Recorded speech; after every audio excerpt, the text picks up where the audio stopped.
Hello mga kaibigan, maligayang pagdating sa aking channel. Ngayon ay magbabahagi ako ng bagong video para sa iyo. Kung nais mong malaman ang tungkol sa video tungkol kay Halil Ibrahim Ceyhan at sila Turkoglu, huwag kalimutang mag-subscribe sa aking channel, i-like at ibahagi ang aking video at suportahan kami.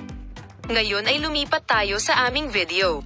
Kamakailan ay nakilala ang aktres na si sila Turkoglu sa kanyang pag-arte at sa kanyang pribadong buhay. Gumawa siya ng walang pakialam na pahayag na nakakuha ng atensyon ng social media. Ang talentadong aktres, nakilala sa kanyang role sa Trust series kasama ang kanyang kaibigang si Halil Ibrahim Ceyhan, ay nagsabi na kung papasok siya sa World House, ang kanyang mga pagtatanghal sa screen ay hindi magiging sa iba.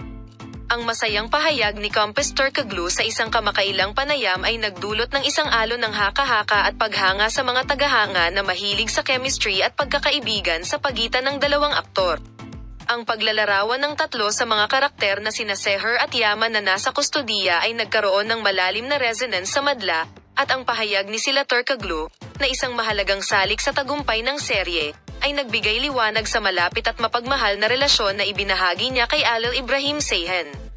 Ang kanilang kakayahang kumonekta, sa labas at sa labas ng screen, ay napamahal sa kanila ng mga taong madalas na sumuporta sa mga romantikong storyline ng mga karakter.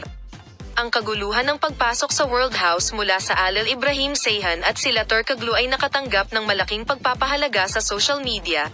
Napakaraming mga kaibigan mula sa amin sa ngayon, umaasa na makita ka sa mga bagong video. Palem, manatiling malusog, masaya at mapayapa.